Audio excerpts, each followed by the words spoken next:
Chapter 8. The Queen's Croquet-Ground.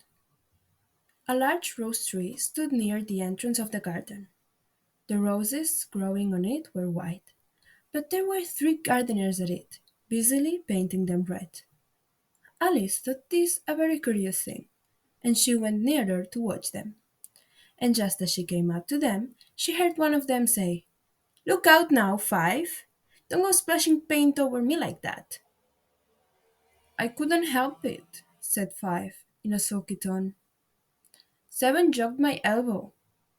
On which Seven looked up and said, "That's right, Five. Always lay the blame on others." "You'd better not talk," said Five. "I heard the Queen say only yesterday you deserve to be beheaded." "What for?" said the one who had spoken first. "That's none of your business, too," said Seven.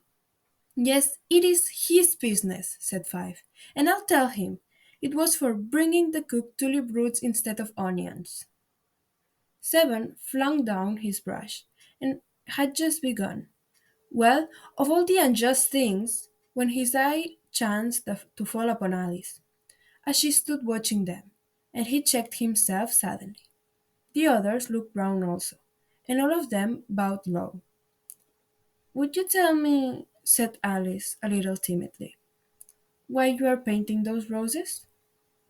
Five and Seven said nothing, but looked at Two. Two began in a low voice. "Why, the fact is, you see, miss, this here ought to have been a red rose tree, and we put a white one in by mistake. And if the Queen was to find it out, we should all have our heads cut off, you know. So you see, miss, we are doing our best. Afore she comes, to." At this moment, Five, who had been anxiously looking across the garden, called out, "The Queen! The Queen!" And the three gardeners instantly threw themselves flat upon their faces. There was a sound of many footsteps, and Alice looked round, eager to see the Queen. First came 10 soldiers carrying clubs. These were all shaped like the three gardens, oblong and flat, with their hands and feet at the corners. Next, the 10 courtiers. These were ornamented all over with diamonds, and walked two and two, as the soldiers did. After this came the royal children. There were 10 of them, and the little dears came jumping merrily along hand in hand, in couples. They were all ornamented with hearts. Next came the guests, mostly kings and queens, and among them Alice recognized the white rabbit. It was talking in a hurried, nervous manner, smiling at everything that was said, and went by without noticing her. Then followed the knave of hearts, carrying the king's crown and a crimson velvet cushion. And, last of all this grand procession, came the King and Queen of Hearts. Alice was rather doubtful whether she ought not to lie down on her face like the three gardens, but she could not remember ever having heard of such a rule at procession. And besides, what would be the use of a procession, thought she, if people had all to lie down upon their faces, so that they couldn't sit? So she stood still where she was and waited. When the procession came opposite to Alice, they all stopped and looked at her, and the Queen said severely, "Who is this?" She said it to the knave of hearts, who only bowed and smiled in reply. "Idiot!" said the Queen, tossing her head impatiently and turning to Alice. She went on, "What's your name, child?" "My name is Alice, so please your Majesty," said Alice very politely, but she added to herself, "Why, they're only a pack of hearts after all. I needn't be afraid of them." "And who are these?" said the Queen, pointing to the three gardeners who were lying round the rose tree. For, you see, as they were lying on their faces, and the pattern on their backs was the same as the rest of the pack, she could not tell whether they were gardeners, or soldiers, or courtiers, or three of her own children. "How should I know?" said Alice, surprised at her own courage. "It's no business of mine." The Queen turned crimson with fury, and after glaring at her for a moment like a wild beast, screamed, "Off with her head! Off! Nonsense, said Alice, very loudly and decidedly, and the Queen was silent. The King laid his hand upon her arm and timidly said, Consider, my dear, she is only a child. The Queen turned angrily away from him and said to the knave, Turn them over! The knave did so, very carefully, with one foot. Get up, said the Queen, in a shrill, loud voice, and the three gardeners instantly jumped up and began bowing to the King, the Queen, the royal children, and everybody else. Leave off that, screamed the Queen. You make me giddy. And then, turning to the rose tree, she went on. What have you been doing here? May it please your majesty, said Tu in a very humble tone, going down on one knee as he spoke. We were trying. I see, said the queen, who had meanwhile been examining the roses. Off with their heads! And the procession moved on. Three of the soldiers remained behind to execute the unfortunate gardeners, who ran to Alice for protection. You shouldn't be beheaded, said Alice, and she put them into a large flower pot that stood near. The three soldiers wandered about for a minute or two looking for them, and then quietly marched off after the others. Are their heads off? Shouted the queen. Their heads are gone, if it please your majesty, the soldiers shouted in reply. That's right, shouted the queen. Can you play croquet? The soldiers were silent and looked at Alice, as the question was evidently meant for her. Yes, shouted Alice. Come on then, roared the queen, and Alice joined the procession, wondering very much what would happen next.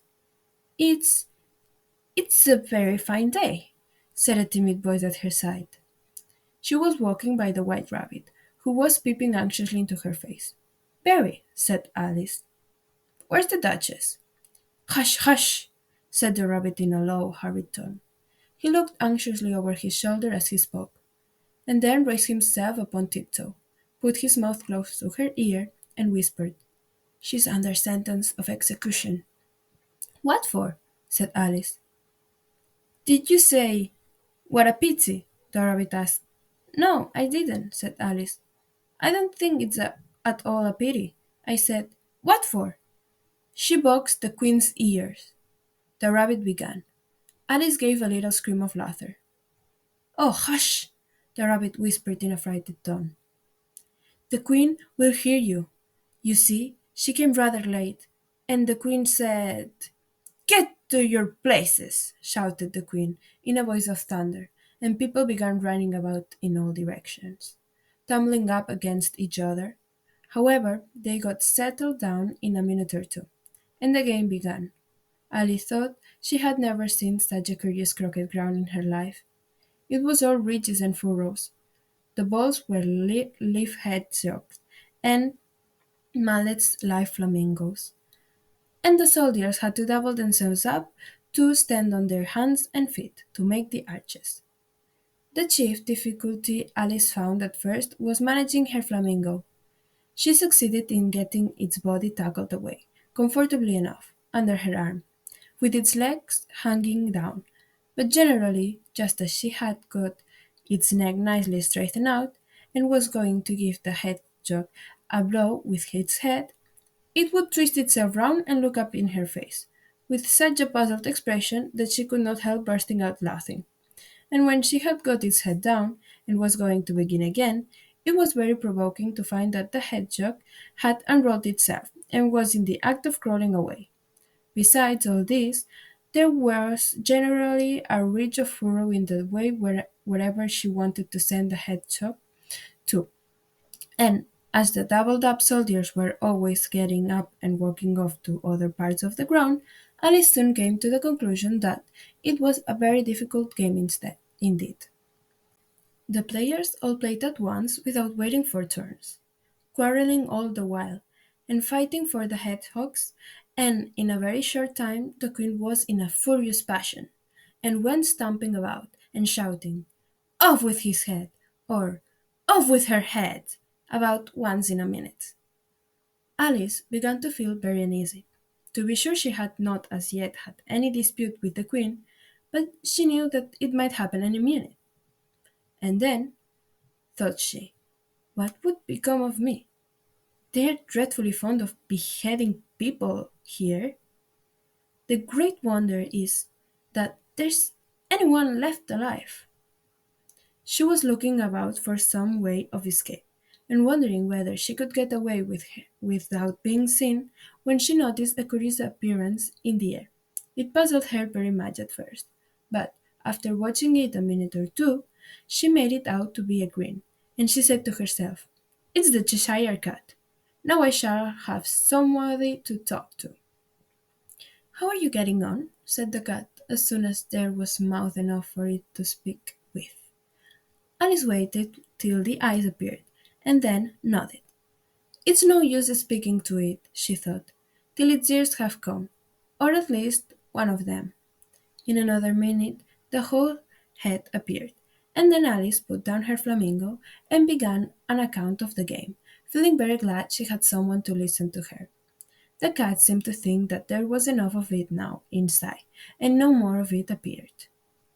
"I don't think they play at all fairly," Alice began in rather a complaining tone.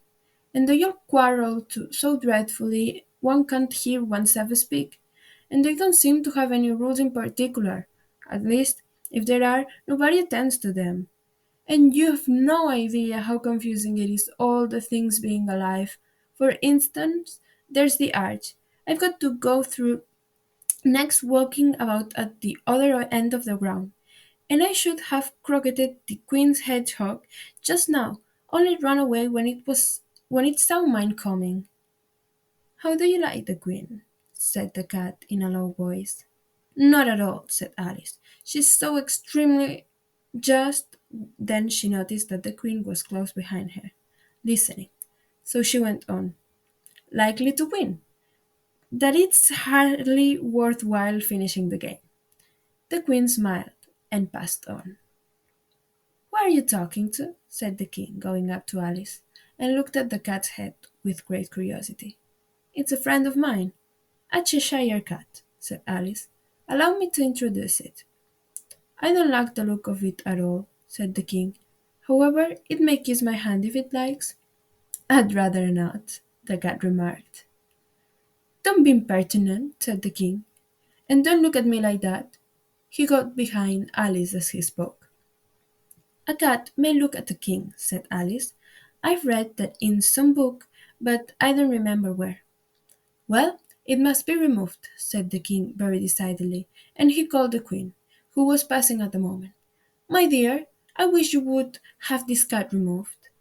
The queen had only one way of settling all difficulties, great or small. "Off with his head," she said, without even looking round. "I'll fetch the execution myself," said the king eagerly, and he hurried off. Alice thought she might as well go back and see how the game was going, as she heard the queen's voice in the distance, screaming with passion. She had already heard her sentence three of the players to be executed for having missed their turns, and she did not like the look of things at all, as the game was in such confusion that she never knew whether it was her turn or not, so she went in search of her hedgehog. The hedgehog was engaged in a fight with another hedgehog, which seemed to Alice an excellent opportunity for croqueting one of them with the other.